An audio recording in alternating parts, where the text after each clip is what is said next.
কাগজটি আমার দিকে এগিয়ে দিয়ে বললেন, এইবার মন্ত্ররাজির তাৎপর্য ব্যাখ্যা করছি, মন দিয়ে শোনো এবং চিত্তে অবধারণ করার চেষ্টা করো। এখানে উপনিষদকার ঋষি বলছেন, হাতের দ্বারা সমাক্ষিপ্ত অর্থাৎ তাড়িত হয়ে বন্দুক যেমন উচ্ছ্বলিত হয়, অর্থাৎ একবার নিচের দিকে একবার উপরের দিকে ধাবিত হয়, ঠিক তেমনি জীব প্রাণবায়ু ও অপানবায়ু দ্বারা সমাক্ষিপ্ত অর্থাৎ আকর্ষিত ও বিকর্ষিত হয়ে নিয়তই প্রধাবিত হচ্ছে, কোনো মতেই স্থির থাকতে পারছে না। প্রাণ ও অপানের পারস্পরিক আকর্ষণ বিকর্ষণের ফলে জীব বাম অর্থাৎ ইরা ও দক্ষিণ অর্থাৎ পিঙ্গলা মার্গ দ্বারা প্রতিনিয়ত অধ ও ঊর্ধ্ব দিকে প্রধাবিত হচ্ছে, কিন্তু নিয়মিত চঞ্চল বলে অনুভূত হচ্ছে না। রজ্জুবদ্ধ পাখি যেমন উড্ডীন হয়েও আবার রজ্জু দ্বারা আকৃষ্ট হয়, সেই রকম জীবও প্রাণ ও অপানের দ্বারা আকৃষ্ট হয়ে থাকে। জীবাত্মা প্রাণ ও অপানের অধীন হয়ে অধ ও ঊর্ধ্ব দিকে গমনাগমন করে, কারণ অধোমুখী অপান বায়ু ঊর্ধ্বমুখী প্রাণবায়ুকে আকর্ষণ করে এবং ঊর্ধ্বমুখগামী প্রাণ অধোমুখী অপানকে আকর্ষণ করে। এই প্রাণ ও অপান উভয়ে যথাক্রমে ঊর্ধ্ব ও অধোমুখে সংস্থিত। এই তত্ত্ব যিনি অবগত আছেন তিনিই যথার্থ যোগ রহস্যবিদ। একটু লক্ষ্য করলেই যে কেউ বুঝতে পারবে প্রাণধর্মী জীব যেন হংকার উচ্চারণ করতে করতে বাইরে যাচ্ছে, আবার সকার উচ্চারণ করতে করতে ভেতরে প্রবেশ করছে। এইভাবে জীব সর্বদা হংস হংস অর্থাৎ আমি সেই এই রকম জপ করে চলেছে। এইভাবে জীব প্রতিনিয়ত দিবারাত্রিতে হংস মন্ত্র ২১,৬০০ বার জপ করে চলেছে। নিজের কোনো চেষ্টা নাই, উদ্যোগ নাই, কেবল উচ্ছ্বাস ও নিঃশ্বাসকে অনুগমন ও অনুসরণ করলেই হলো। প্রথম প্রথম মনে হবে হং বলতে অহং অর্থাৎ আমি, স বলতে তিনি অর্থাৎ আমি তিনি, এইভাবে আরোপ করতে হচ্ছে। কিন্তু কিছুদিন স্থির মনে আসনে বসলেই যে কেউ বুঝতে পারবে যে উচ্ছ্বাস ও নিঃশ্বাসের ধারার সঙ্গে ওই ভাব যেন ওতপ্রোতভাবে জড়িয়ে আছে। এই জন্যই এই মন্ত্রের নাম অজপা। এই বিদ্যা যোগীদের মুক্তিদায়িনী। এই অজপার প্রভাবে জীব সর্বপাপ হতে মুক্ত হয়। এর সমান বিদ্যা, এর সমান জপ এবং এর মতো জ্ঞান আর হয়নি, ভবিষ্যতেও হবে না। কুণ্ডলিনী সমদ্ভূতা এই অপরূপ প্রাণরক্ষিকা অজপা গায়ত্রী প্রাণবিদ্যা ও মহাবিদ্যা নামেও অভিহিত হন। যিনি এই মহাবিদ্যা অবগত আছেন তিনিই প্রকৃত বেদ রহস্যবিদ। তাঁর কথা শেষ হলেই আমি হাত জোর করে নিবেদন করলাম, আপনি এইমাত্র যোগচূড়ামণি উপনিষদ হতে উদ্ধৃতি দিয়ে হংসবিদ্যা ও অজপা গায়ত্রীর সাধনোপদেশ দিতে গিয়ে বললেন, হকারেন বহির্জাতি সকারেন বিশেদ পুনঃ। কিন্তু আমি শৈবাগম শাস্ত্রের শিবসূত্র বিমর্শিনী নামক মূল গ্রন্থে এবং তার টিকাকার খেমরাজ রচিত বিজ্ঞান ভৈরব নামক গ্রন্থে দেখেছি তাঁরা হংসবিদ্যার আলোচনায় বলেছেন, সকারেন বহির্জাতি হংকারেন বিশেদ পুনঃ। শ্রীমৎ সর্বানন্দ রচিত সর্বেশ্বর তন্ত্রে আছে, কুম্ভকং স্যাৎ হংকারেন শঙ্কারেনাপি রেচনম। সর্বোপরি আমাদের বাংলাদেশের অত্যন্ত জনপ্রিয় অন্যতম শ্রেষ্ঠ সাধক রামপ্রসাদ সেনও বলে গেছেন, যতদূর আমার মনে পড়ছে, হং বর্ণ পূরকে হয়, স্ববর্ণ রেচকে হয়। কাজেই এই নানা মুনির নানা মতে স্বভাবতই সংশয় জাগে কোন ধারাটা ঠিক। আমার কথা শুনে মহাত্মা কৃপানাথ বললেন, রামপ্রসাদ প্রকৃতপক্ষে কি কথা বলেছিলেন সে কথা কি আমাকে বলতে পারো? আমি বললাম, মাতৃসাধক রামপ্রসাদ যা কিছু বলেছেন সব গানের আকারে। আমি গায়কও নই, তার সমস্ত ভাষাও মুখস্থ নয়। তবে আপনি যদি অনুমতি করেন তাহলে আমার সাথী রঞ্জনকে ডেকে জিজ্ঞাসা করলে হয়তো সে বলতে পারবে, কারণ সে গায়ক। বাঙালি গায়ক মাত্রেরই সাধারণত রামপ্রসাদের গান মুখস্থ থাকে। তিনি ঘাড় নেড়ে সায় দিতেই আমি হাত নেড়ে রঞ্জনকে একতারা হাতে নিয়ে গুহার কাছে আসতে ইঙ্গিত করলাম। আমাদের কুঠিয়ার বাইরে এসে দাঁড়িয়েছিল। আমার ইঙ্গিত বুঝতে পেরে সে একতারা নিয়ে গুহার কাছে ছুটে এলো। মহাত্মাকে সাষ্টাঙ্গে প্রণাম করে উঠতেই আমি তাকে বললাম, রামপ্রসাদের যে গানে হংবর্ণ পূরকে হয়, স্ববর্ণ রেচকে হয় প্রভৃতি শব্দগুলি আছে জানা থাকলে সেই গানটি মহারাজকে গেয়ে শোনাও। 2-1 মিনিট চিন্তা করে নিয়েই রঞ্জন অত্যন্ত গদগদ কণ্ঠে গাইতে লাগল। মন কি করো ভবে আসিয়ে, ওরে দিবা অবশেষ অজপার শেষ, ক্রমেতে নিঃশ্বাস যায় ফুরিয়ে। হংবর্ণ পূরকে হয় স্ববর্ণ রেচকে বয়, অহর্নিশি করে জপ হংস হংস বলিয়ে। অজপা হইলে সাঙ্গ কোথা তব রবে রঙ্গ, সকলই হইবে ভঙ্গ ভবানীরে না ভাবিয়া। চলনে দ্বিগুণ ক্ষয় ততধিক নিদ্রায় হয়, বিনয়ে রামপ্রসাদ কয় ততধিক সঙ্গমে সময়ে। মন কি করো ভবে আসিয়ে। গান শেষ হতেই তিনি রঞ্জনকে চলে যেতে ইঙ্গিত করলেন। আমার দিকে তাকিয়ে বললেন, বুঝলাম, একই মন্ত্রকে 3 রকম ধারায় প্রকাশ করলে জাপকের মন সংশয় দোলায় দুলবে, এটা স্বাভাবিক। আমি তো একটু আগেই বললাম যে প্রথম প্রথম সাধনার শুরুতে সাধনার সুবিধার জন্য নানা রকম আরোপের সাহায্য নিতে হয়। হংস এইভাবে যে উচ্ছ্বাসে নিঃশ্বাসে ধ্বনিত হয় তা আরোপই বটে। যেমন অনাহত ধ্বনিতে কেউ ওঙ্কার ধ্বনি, কেউ রাধাস্বামী ধ্বনি, কেউ বা যমুনা পুলিনে কৃষ্ণের বংশীর ধ্বনি, আবার কেউ রাম নামের ধ্বনি শ্রবণ করেন, এও ঠিক তেমনি। হং স শব্দে বা পদে অহং স বুদ্ধি আরোপ, আবার নিঃশ্বাসে উচ্ছ্বাসে অহং স ধ্বনি হচ্ছে এই বুদ্ধি আরোপে সমস্তই উপাসনার মন নিবিষ্ট করার জন্য। হং স ধ্বনি নিঃশ্বাসে উচ্ছ্বাসে আরোপ না করে উচ্ছ্বাসে নিঃশ্বাসে আরোপ করে উপাসনা করলেও দৃঢ় বিশ্বাস ও অভ্যাসের বলে ফল সমানই দাঁড়াবে। এক নাগাড়ে অবিচ্ছেদে মরা মরা বলতে বলতে তা যে রাম নাম হয়ে যায় তা তো অনেকেরই উপলব্ধ সত্য। হং স নিঃশ্বাসে উচ্ছ্বাসে জপ করতে করতে গুরু শক্তির সহায়তায় বিলোম ক্রমে উচ্ছ্বাসে নিঃশ্বাসে সোহ হং জপ হয়ে যায় এবং মেরুদণ্ড পথে সোহ হং ধ্বনি জেগে ওঠে।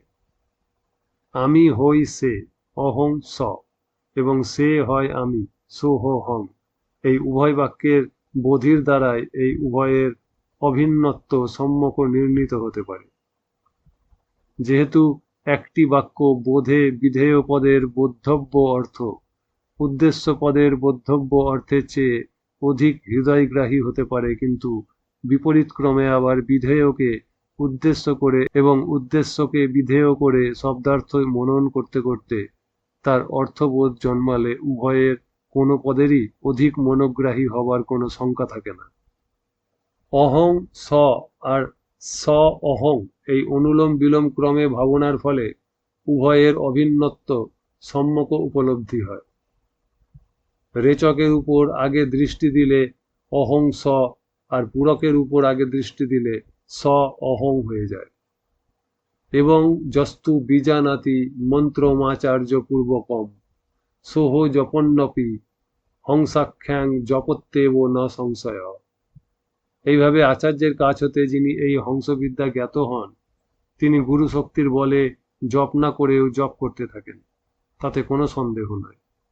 দক্ষিণামূর্তি স্বয়ং মহেশ্বরীকে এই বিদ্যার নিগূঢ় সাধন কৌশল বলতে গিয়ে বলেছিলেন, বিনা জপেন দেবেশী জপ ভবতি মন্ত্রিণ অজপেয়ং তত প্রক্তাভব পাস নিকৃন্তনি।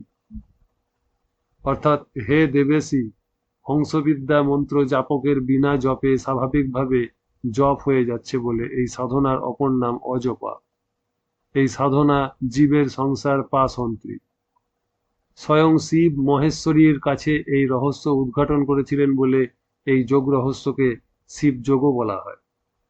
তিনি এইবার আমাকে নির্দেশ দিলেন, তুমি এইবার স্বস্তিক আসন, পদ্মাসন বা যে কোনো সহজ আসনে বসে আমার চোখের দিকে তাকিয়ে থাকো এবং সঙ্গে সঙ্গে জীবই প্রাণশক্তি ও প্রাণশক্তিই পরমাত্মা এই সিদ্ধান্তে স্থিত থেকে হং স এই দ্বিধা বিভক্ত মন্ত্র প্রাণশক্তি রূপ নিঃশ্বাস ও উচ্ছ্বাসের সঙ্গে অনুলোম ক্রমে জপ হচ্ছে আবার সোহ হং, অর্থাৎ স অহং, সেই প্রাণশক্তি রূপ পরমাত্মাই আমি।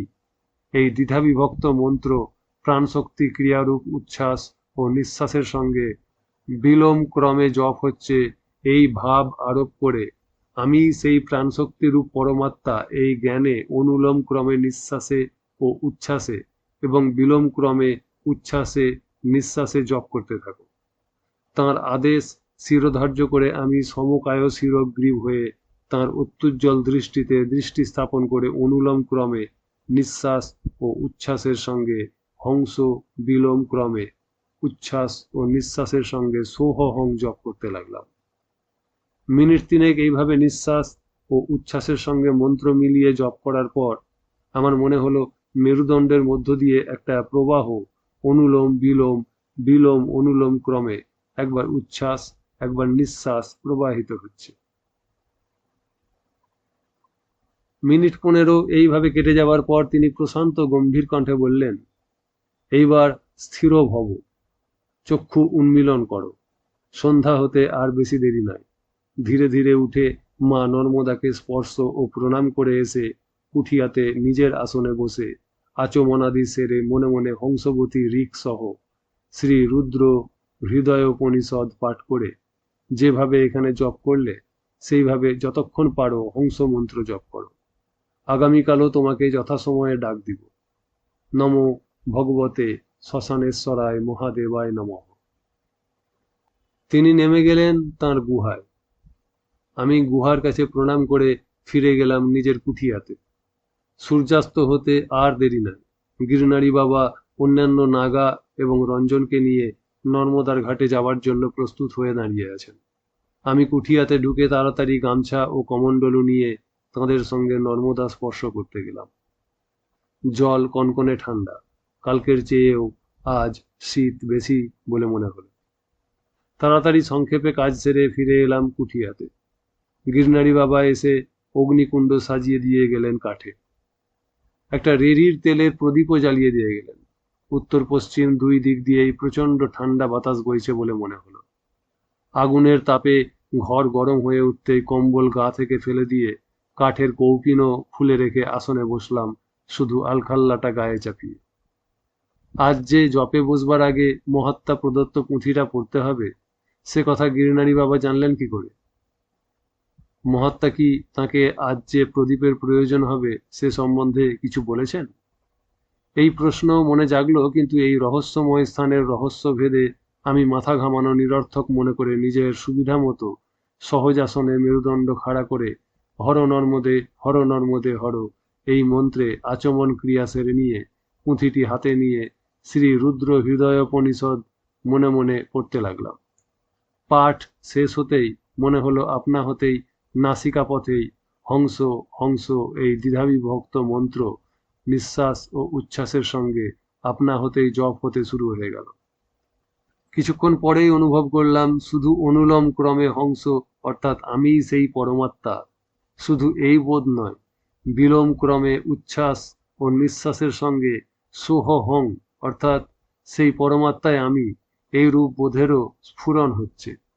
এইভাবে বহুক্ষণ জপ করতে করতে ক্রমে স্পষ্ট অনুভব করতে পারলাম অনুলোম ক্রমে নিঃশ্বাস ও উচ্ছ্বাস এবং বিলোম ক্রমে উচ্ছ্বাস নিঃশ্বাস শুধু প্রাণবায়ুর যাতায়াত নয়, ওই পথে অতি সূক্ষ্মাতি সূক্ষ্ম আসলে এক জ্যোতির রেখায় কেবল ওঠানামা করছে। আমার যেন দেহ নাই, দেহের কোনো স্বাভাবিক অঙ্গ প্রত্যঙ্গও নাই, কোনো বোধ শক্তিও নাই। আমার নাকের 2 ফুটো যেখানে সেই পথে যেন একটা শুধু ইংরেজি অক্ষরের উল্টানো ইউ, সেই ইউ এর 2 নল দিয়ে জ্যোতির ধারা ঝিলিক মেরে যাতায়াত করছে। ভ্রূদ্বয়ান্তবর্তী স্থানে ওই জ্যোতির্ময় ইউর 2 নলের সন্ধিস্থলে গিয়ে যেন মনে হচ্ছে মুহূর্তের জন্য ওই জ্যোতির রেখা চিতিশক্তির নর্তন ক্রিয়া বা গতি স্তব্ধ হচ্ছে। মনে হলো এ তো বড় অদ্ভুত অবস্থা। মনে হওয়া মাত্রই উচ্ছ্বাস নিঃশ্বাসে হংস এবং নিঃশ্বাস উচ্ছ্বাসে সোহহংয়ের মূর্ছনা জেগে উঠল। মেরুদণ্ডটা থরথর করে কাঁপতে লাগলো। দেখতে পেলাম যোগীন্দ্র কৃপানাথকে। তাঁর গা দিয়ে জ্যোতি যেন ঠিকরে পড়ছে। আমাকে বলছেন, ওই যে চিতির ধারা ছোটাছুটি করছে, ওই প্রাণোপহিত চৈতন্যই তোমার স্বরূপ, প্রতি জীবের স্বরূপ। হং সমান অহং সমান ব্যষ্টি, প্রাণোপহিত চৈতন্য বা জীব, ব্যষ্টিভাবে জীব, সমষ্টিভাবে ঈশ্বর। হংসবতী ঋক সহ শ্রী রুদ্র হৃদয়োপনিষদ পাঠ করে জপে বসলেই হংসবিদ্যার স্ফূর্তি ঘটে, দেহের মধ্যে নিহিত চৈতন্য শক্তি স্ফুরিত হয়। গোত্র যেমন সমস্ত গরুতে সমভাবে বিরাজমান, তেমনি মহাপ্রাণোপহিত চৈতন্য সমভাবে সর্বজীবে বিরাজমান। হংসযোগের অনুষ্ঠান করলেই এইভাবে ক্রমে ব্যষ্টি প্রাণোপহিত চৈতন্যের সঙ্গে সমষ্টি প্রাণোপহিত চৈতন্যের অভেদ বোধ জন্মাবে। প্রাণময় কোষের স্তরে চিতিশক্তি অর্থাৎ জীব চৈতন্যের এইভাবে নর্তন লীলা অনুভব করা যায়। বৈখরী স্তরে হংস সোহহং জপক্রিয়ার শুরু, ভ্রুদ্বয়ান্তর্বর্তী দ্বিদলে প্রাণশক্তিরূপ পরমাত্মার উপলব্ধি। তিনিই ধ্যেয়। ইংরেজি অক্ষরের সোজা ইউ এবং উল্টানো ইউ দুটোই যেন ওতপ্রোতভাবে জড়িয়ে আছে। সেই পথে চিতিশক্তির নর্তন লীলা দেখলে তারই প্রভাবে প্রাণপানের পরস্পর আকর্ষণ বিকর্ষণ হয়, এবং তার ফলেই উচ্ছ্বাস নিঃশ্বাস, নিঃশ্বাস উচ্ছ্বাস চলে। সোহহং ও হংস মন্ত্র সতই জপ হতে থাকে।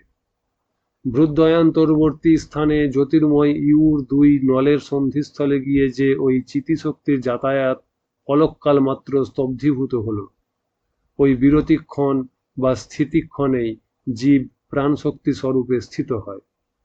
ওই বিরতিক্ষণই স্বাভাবিক কুম্ভক্ষণ। হংসবিদ্যার সাধক যোগীগণ ওই বিরতিক্ষণকে তীব্র সাধন প্রভাবে বাড়িয়ে নিয়ে প্রাণশক্তি স্বরূপে স্থিত থাকতে আকাঙ্ক্ষা করেন। তুমিও চেষ্টা করো। এই বলে তিনি অন্তর্হিত হলেন। আমার মেরুদণ্ড কয়েকবার দোল খেয়ে কাঁপতে কাঁপতে স্থির হলো। আমি জেগে উঠলাম। অতি কষ্টে চোখ খুলে আমি কাউকে দেখতে পেলাম না। ঘরের একমাত্র দরজা যথারীতি বন্ধ আছে। রঞ্জনের নাক ডাকছে। আমি তাকে ডাক দিতেই সে ধর্মর করে উঠে বসতে জিজ্ঞাসা করলাম, যোগীন্দ্র কৃপানাথ কি এসেছিলেন? সারা ঘরে এত সুগন্ধি কিসের? উনি বললেন, আপনার কি মাথা খারাপ হয়েছে, না কোনো স্বপ্ন দেখলেন? আপনার চোখ এত লাল কেন? জ্বর হয়েছে নাকি? জিন্দেগি ভর যিনি গুহাবন্দির জীবন স্বেচ্ছায় বরণ করে নিয়েছেন, গেটের কাছে যিনি সশস্ত্র পাহারা বসিয়েছেন যাতে কেউ না দেখতে পায়, তিনি আসবেন আপনার কাছে? কোন দুঃখে শুনি? দিনভর তো তাঁর কাছে গুজুর গুজুর ফুসুর ফুসুর করেন, মাথাটা ঠিক থাকবে কি করে? কথা ভুললে চলবে না যে আপনি পরিক্রমার শপথ নিয়েছেন। সুলপানির ঝাড়ি পেরিয়ে অমরকণ্টক পর্যন্ত আপনাকে যেতে হবে, তবে আপনার ছুটি। এই বলে রঞ্জন আমাকে ধরে শুইয়ে দিল আমার আসন তথা শয্যার উপর। বলল, এখন রাত্রি 4টা, আমরা 6:30টায় স্নান করতে যাব। 2.5 ঘন্টা ধরে ঘুমোতে পারবেন, ঘুমিয়ে নিন। শোয়ার সঙ্গে সঙ্গে গভীর ঘুমে আচ্ছন্ন হলাম। ঘুম যখন ভাঙল তখন বেলা 10টা বেজে গেছে।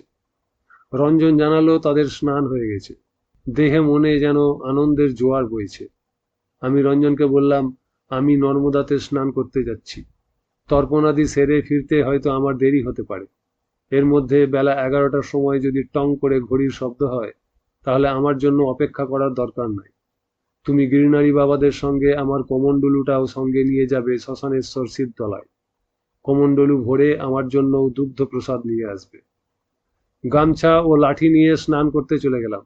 নর্মদার জল যেন বরফ গোলা জল, তবুও এক কোমর জলে নেমে স্নান করলাম। তর্পণাদি সেরে কুঠিয়াতে ফিরে দেখলাম রঞ্জন ঘরে নাই। গিরনারী বাবা এবং অন্যান্য নাগাদেরকেও তাঁদের কুঠিয়াতে দেখতে পেলাম না। বুঝলাম সংকেত ধ্বনি হতেই তাঁরা দুগ্ধ প্রসাদ সংগ্রহ করতে চলে গেছেন। প্রায় ঘণ্টাখানিক পরেই সকলেই ফিরে এলেন। রঞ্জন আমার জন্য দুগ্ধ প্রসাদ নিয়ে এসেছে। এসেই গদগদ কণ্ঠে বলতে লাগলো, আজ এক অপূর্ব দৃশ্য দেখলাম। আজ একটা কৃষ্ণবর্ণের গাভী, ললাটে একটা সাদা রেখা ঠিক তিলকের মতো, 2 শিঙে জড়িয়ে আছে একটা পুষ্পস্তবক। গাভীটি এসেই শিবলিঙ্গের কাছে মাথা নেড়ে সেই পুষ্পস্তবকটা ফেলল। তারপর অন্যান্য দিনের মতো অন্যান্য গাভী বা মহিষীর মতো বাঁ দিকের একটা ঠ্যাং তুলে বাঁটটা শিবের গায়ে ঠেকিয়ে গলগল করে দুধ ঢালল। দুগ্ধদানের পর প্রদক্ষিণের পরিবর্তে শিবলিঙ্গের কাছে প্রণামের ভঙ্গিতে মাথা ঠেকিয়ে এমন একটা চাপা কণ্ঠে হাম্বা রব তুলল, শুধু আমি নয়, আমার সাথীদেরও মনে হলো গাভীটা শ্মশানেশ্বরকে বাবা বলে ডাকলো। তারপর যথারীতি চলে গেল দৌড়ে দৌড়ে পাহাড়ের দিকে। আমাদের সকলেরই গাত্র রোমাঞ্চিত হয়ে উঠেছিল। আমার দুঃখ হলো আজকের দিনেই আপনি যেতে পারলেন না। এ এমন ঘটনা যে কারো কাছে বিবরণ দিবারও উপায় নাই। যেই শুনবে সেই একে আজগুবি গল্প ভেবে উপহাস করবে। নিন, দুধ খেয়ে নিন। আর এখানে থাকবার প্রয়োজন কি? কাল সকালে উঠেই চলুন, নিজেদের চলার পথ দেখি। সত্যি কথা বলতে কি, শুধু দুধ খেয়ে এখানে আর পড়ে থাকতে ভালো লাগছে না। অন্যত্র গেলে কোনো সলিড খাদ্য হয়তো ভাগ্যে জুটলেও জুটতে পারে। আমি কোনো জবাব দিলাম না। দুধ পান করে বেদগ্রন্থগুলির উপর ঠেকা দিয়ে আধশোয়া অবস্থায় তাঁর মতিশঙ্খের ডাক শোনার জন্য প্রতীক্ষা করতে থাকলাম। ডাক আর আসে না। মনে মনে অধীর হয়ে উঠেছি। অবশেষে বেলা 2:30টার সময় মতিশঙ্খ বেজে উঠল। তাড়াতাড়ি উঠে দ্রুত হাঁটতে লাগলাম মহাত্মার গুহার দিকে। মহাত্মা গুহার তলদেশেতে সিঁড়ি বেয়ে উঠে এসেছেন সিঁড়ির শেষ মাথায়। সিঁড়ির শেষ ধাপে হাসি মুখে বসেছেন। আমি নতজানু হয়ে প্রণাম করতেই তিনি বললেন, বলো, কাল রুদ্র হৃদয়োপনিষৎ পাঠ করে ক্রিয়া করতে বসতেই তোমার অনুভব কেমন হলো? বিলোম ক্রমে উচ্ছ্বাস ও নিঃশ্বাস এবং অনুলোম ক্রমে নিঃশ্বাস ও উচ্ছ্বাস এবং তার সঙ্গে সোহহং ও হংস মন্ত্র জেগেছিল কিনা? আমি হ্যাঁ সূচক মাথা নেড়ে বললাম, আপনার দয়ায় তা তো হয়েছিলই, উপরন্তু ভ্রুদয়ান্তর্বর্তী স্থানে ইংরেজি অক্ষর ইউ এর মতো একটা পথও উদ্ভাসিত হয়ে উঠেছিল। সেই পথে সোজা এবং উল্টা পথে অতি সূক্ষ্মাতিসূক্ষ্ম একটা জ্যোতির রেখাও দ্রুত ছুটাছুটি করছিল বলে মনে হল। ভ্রুদয়ান্তর্বর্তী স্থানে ওই জ্যোতির্ময় ইউ এর দুই দিকের দুই নলের সন্ধিস্থলে গিয়ে মনে হচ্ছিল মুহূর্তের জন্য যেন ওই চিতিশক্তির নর্তন লীলা স্তব্ধীভূত হয়ে যাচ্ছে। তিনি বললেন, তা আমি নিজে গিয়ে দেখে এসেছি। প্রাণপানের পরস্পর আকর্ষণে বিকর্ষণে উচ্ছ্বাস ও নিঃশ্বাস ক্রিয়া হয়ে থাকে। ওই আকর্ষণ বিকর্ষণের সন্ধিস্থলে ক্ষণেকের জন্য যে স্তব্ধীভূত অবস্থা তোমার অনুভূতিতে ফুটেছে, ওই বিরতিক্ষণই স্বাভাবিক কুম্ভক্ষণ। যোগী মাত্রেই ওই কুম্ভক্ষণে স্থিতিকে দীর্ঘায়িত করতে চান, তাতেই পরমাত্মার সঙ্গে সাযুজ্য ঘটে। একথা তুমি নিশ্চয়ই জানো যে প্রাণ ও অপান মুখ্য প্রাণের পঞ্চবৃত্তির দুই প্রধান বৃত্তি। এই দুই বৃত্তির ক্রিয়াকালই প্রাণোপহিত চৈতন্যের দেহবাসকাল। এই দুই বৃত্তির ক্রিয়ার পূর্ণ বিরতিতেই প্রাণোপহিত চৈতন্যের দেহবাসের অন্তিম দশা। শৈবাগমের দক্ষিণমূর্তি সংহিতাতে শিব জানিয়েছেন, ১ বিংশতি সহস্রাং ষটশতাধিক মিশরী জপতে প্রত্যহং প্রাণী সান্দ্রানন্দময়ীং পরাম উৎপত্তিশ্চ জপারস্ত মৃত্যুস্তস্য নিবেদনম। অর্থাৎ শিব শিবানীকে সম্বোধন করে বলছেন, ঈশ্বরী, প্রাণী প্রত্যহ ২১,৬০০ বার পরম শান্ত ঘনানন্দময়ী অজপা জপ করে চলেছে শ্বাসে প্রশ্বাসে।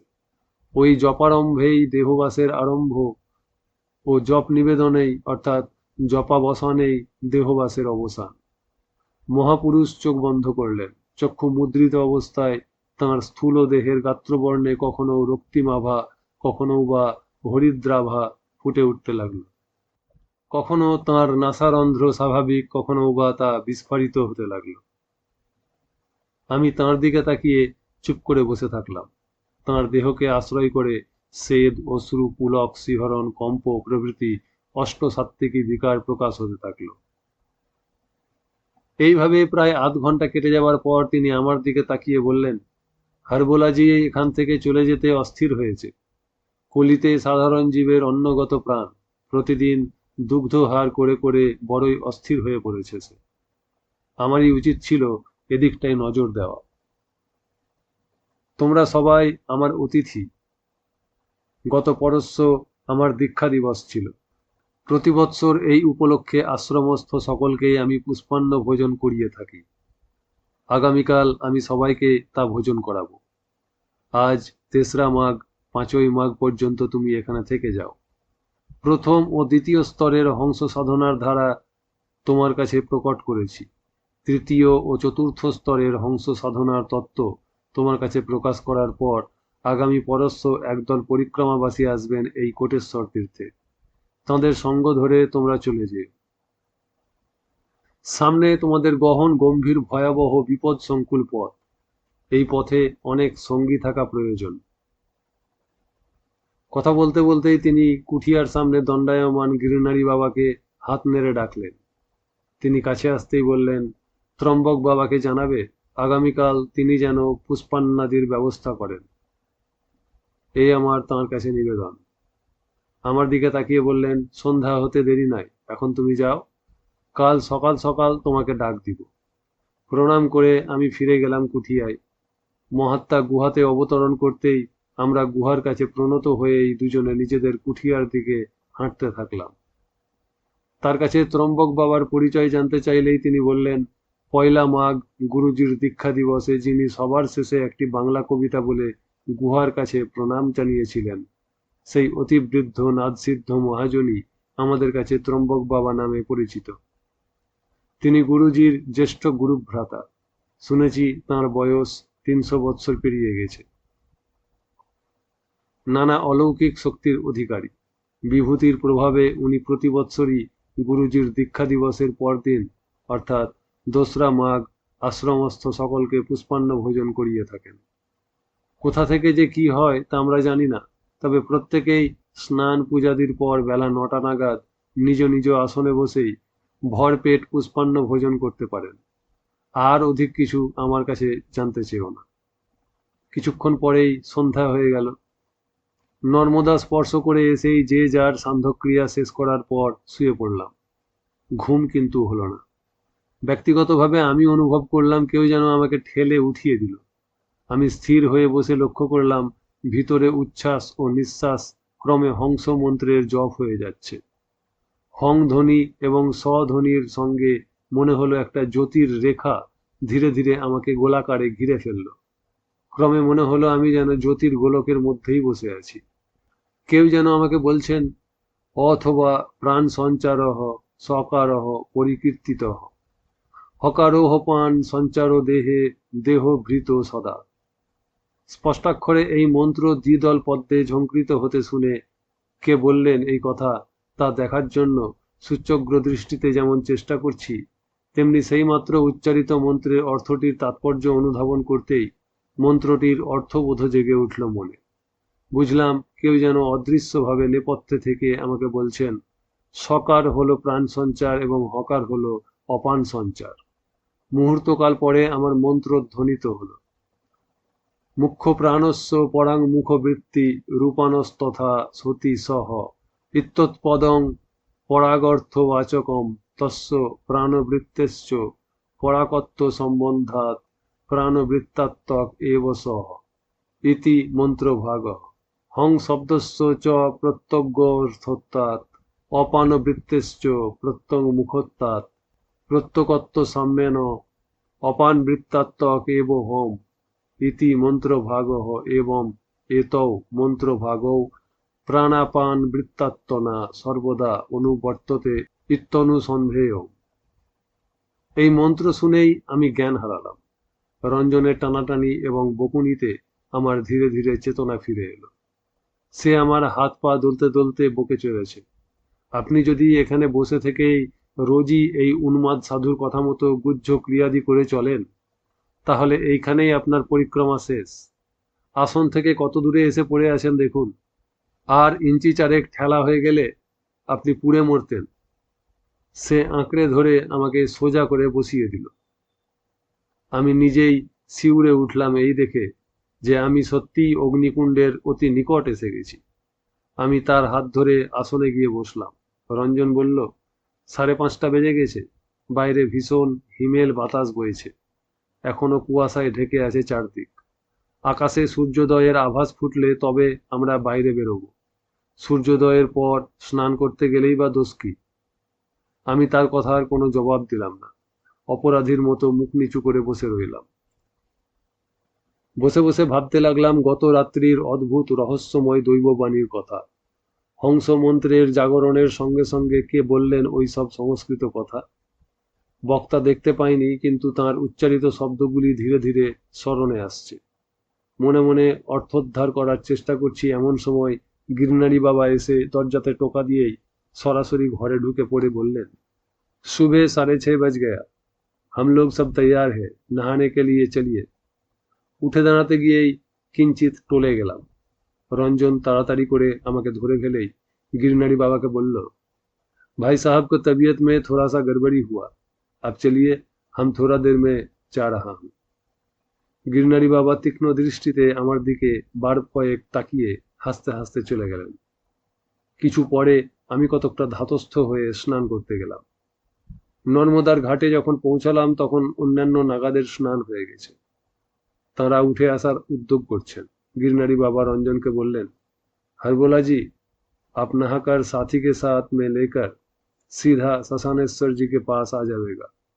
आज तो पुष्पान्न मिलवे ही करेगा। दुग्ध प्रसादी को लिए 11-12 तक उधर बैठने के लिए कोई जरूरत नहीं।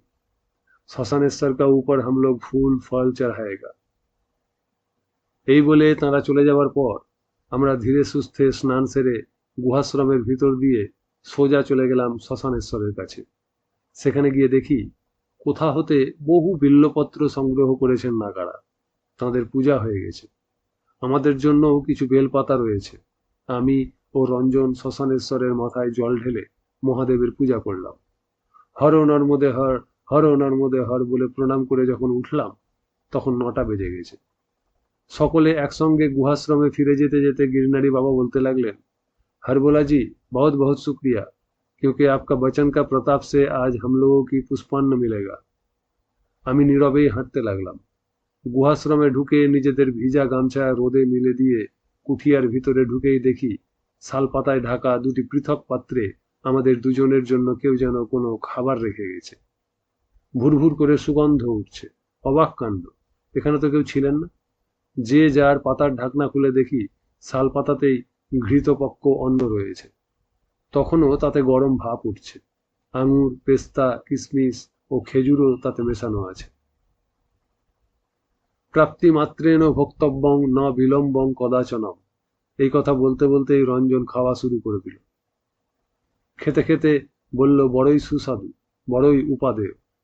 কোথা থেকে এই খাদ্য এলো সে রহস্য নিয়ে আমাদের মাথা ঘামানোর প্রয়োজন নেই।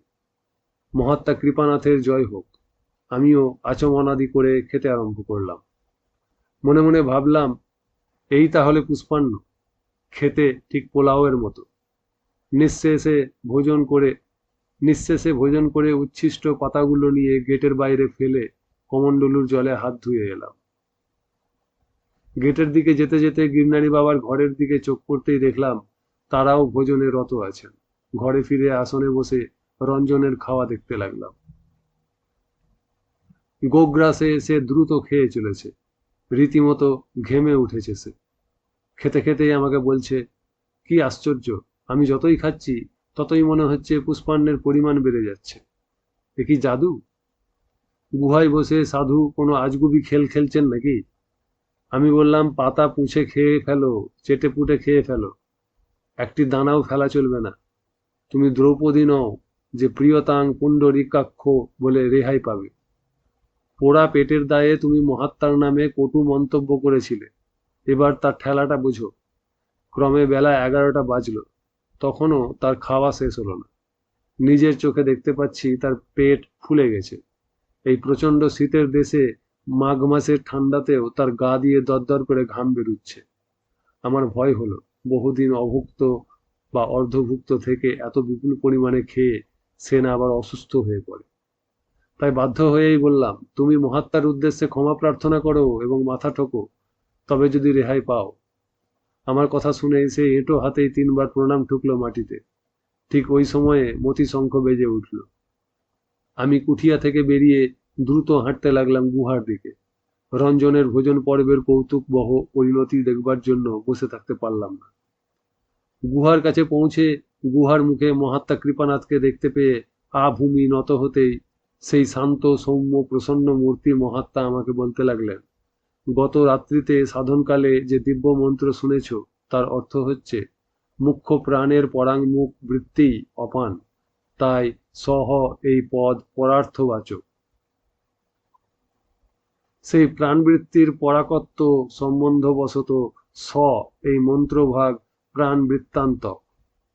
তস্য প্রাণবৃত্তেশ্চ পরাকত্ব সম্বন্ধাৎ প্রাণবৃত্তাত্মক এব সহ ইতি মন্ত্রভাগঃ।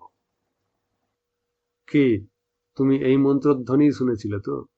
আমি হ্যাঁ বলতেই তিনি অতি প্রসন্ন বদনে বলতে লাগলেন, হং শব্দের প্রত্যগর্থত্ব বশত এবং অপান বৃত্তির সাম্য বশত হং এই মন্ত্রভাগ অপান বৃত্তাত্মক।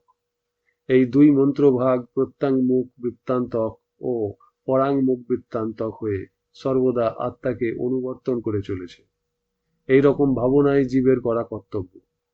ভালো করে মনে রাখবে যে জীব চিত্তের যে বহির্মুখ বৃত্তি তাই হলো সহ, আর যা অন্তর্মুখ বৃত্তি তা হলো হং।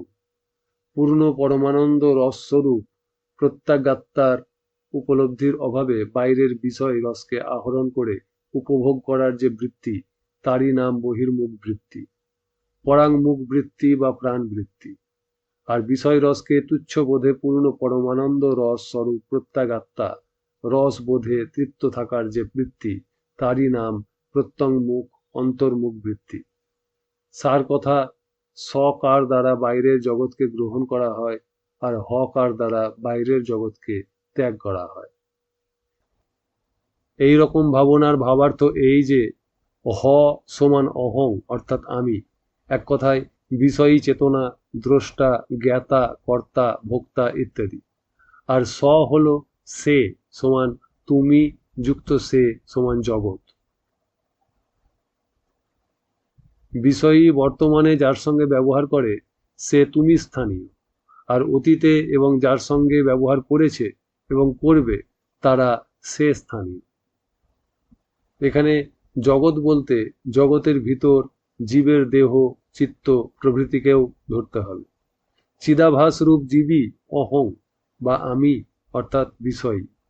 অহংবোধ সাধারণত দেহচিত্ত প্রভৃতিকে অন্তর্ভুক্ত করে আরম্ভ হয়। নিরন্তর তত্ত্ববিচারের ফলে অহংবোধ যতই পরিশুদ্ধ হতে থাকবে ততই ক্রমশ বুদ্ধি পর্যন্ত সবকিছুই জগতের অন্তর্ভুক্ত হতে থাকবে। একথা নিশ্চয়ই বোঝো যে জগৎ হলো জড়, অচেতন বিষয়, আর ঈশ্বর জগন্নিয়ন্তা, জীবের কর্মফল দাতা এবং জগদ্রূপ বা বিশ্বরূপ হয়েও অহংরূপী বিষয়ের অন্তর্ভুক্ত বলে জগতেরই অন্তর্ভুক্ত। এই বিষয়ী ও বিষয়ের সম্বন্ধই এই জ্ঞাতা ও জ্ঞেয়ের সম্বন্ধই ব্যবহারিক জীবন। এই সম্বন্ধের আরম্ভেই জীবত্বের আরম্ভ, আর এই সম্বন্ধের বিনাশেই অর্থাৎ এই সম্বন্ধের মিথ্যাত্বের দৃঢ় উপলব্ধিতেই ব্যবহারিক জীবনের অন্ত, জীবত্বের অবসান। জীবত্বের বিনাশে আমি তুমি এই বোধের বিনাশ, তার মানে আমিত্ব বর্জিত শুদ্ধ আমি অর্থাৎ পূর্ণ সচ্চিদানন্দ স্বরূপ মাত্র শেষ স্থিতি। এরই নাম ব্রাহ্মী স্থিতি, ব্রহ্ম নির্বাণ, চির বিশ্রান্তি, চির শান্তি, অপবর্গ, অমৃতত্ব বা শিবত্ব। অপুনর্ভবত্ব এবং নিঃশ্রেয়স লাভের শ্রেষ্ঠ সাধনা এই হংস সাধনা। জীবচিত্ত নিত্যই প্রত্যঙ্গমুখ বৃত্তি ও পরাঙ্গমুখ বৃত্তি পরায়ণ হয়ে জগৎ গ্রহণ ও জগৎ বর্জন ক্রিয়া পর্যায়ক্রমে করে চলেছে। হংস সাধনা করতে করতেই এই উপলব্ধি তোমার অনিবার্যভাবে ফুটে উঠবে। ধীরে ধীরে বুঝতে পারবে যখন সহ মন্ত্রাত্মক জগৎ গ্রহণ কার্য সংগঠিত হয় তখন সে যেন কাম্য বস্তু প্রাপ্তির আশায় পরাঙ্গমুখ বৃত্তি পরায়ণ হয়ে নিজের অংশ বিশেষকে বাইরে ছুঁড়ে ফেলে, তাকে নামরূপ দিয়ে জগৎ সৃষ্টি করে এবং জগতের সঙ্গে তার ভোগ প্রবণাত্মক ব্যবহার কার্য নিষ্পন্ন করতে যেয়ে কখনো অনুকূল বিষয় আহরণের অক্ষমতায়, কখনো বা প্রতিকূল বিষয় আহরণের ফলে দুঃখ ভোগ করে, আর কখনো অনুকূল বিষয় আহরণের ফলে তার চিত্ত সাময়িকভাবে অকামহত হয়ে এবং নতুন কামনা জাগৃত হওয়া পর্যন্ত সে সুখ ভোগ করে। আবার নতুন কামনা জাগ্রত হলে কাম্য প্রাপ্তির আশায় পরাঙ্গমুখ হয়ে পূর্বোক্তবৎ ভোগ প্রবণাত্মক ব্যবহার নিষ্পন্ন করে। আবার হয়তো অনুকূল কাম্য বস্তু আহরণের পর চিত্ত অকাম হত হয়। অকাম হত চিত্ত চাঞ্চল্য রহিত হয়, সমাহিত হয়। সমাহিত ও শান্ত হলে ব্রহ্মানন্দ চিত্তে প্রতিবিম্বিত হওয়ার সুযোগ পায়। তখন জীব আনন্দের রস পায়। কিন্তু এই সুখ ভোগ্য বিষয় হতেই পাচ্ছে মনে করে প্রতারিত হয়। তাই আবার সে নূতন কামনা বশে নূতন বিষয়ের সন্ধানে ধাবিত হয়। অকামহত অবস্থায় তার কথঞ্চিত প্রত্যঙ্গমুখত্ব। এই অকামহত অবস্থায় জগতের অগ্রহণ বা জগৎ বর্জন বা জগৎ সংহার করে ক্ষণকালের জন্য জীবচিত্ত যেন আত্মাতেই সমাহিত হয়। পরাঙ্গমুখ হয়ে জগৎ সৃষ্টি এবং প্রত্যঙ্গমুখ হয়ে জগৎ সংহার এবং আত্মাতে চিত্ত সমাধান যথাক্রমে পূরক, রেচক ও কুম্ভকের মতো জীবচিত্তে নিত্য সংঘটিত হয়ে চলেছে। আমি ভক্তি বিনম্র কণ্ঠে মহাপুরুষকে জিজ্ঞাসা করলাম, আপনি ইতিপূর্বেই প্রত্যঙ্গমুখ বৃত্তি এবং পরাঙ্গমুখ বৃত্তি এই দুটি শব্দ বারবার উচ্চারণ করেছেন। এখানেও বললেন পরাঙ্গমুখ হয়ে জগৎ সৃষ্টি এবং প্রত্যঙ্গমুখ হয়ে জগৎ সংহার। এই দার্শনিক পরিভাষার সরল অর্থ আরও সহজতর ভাষায় দয়া করে বুঝিয়ে দিন।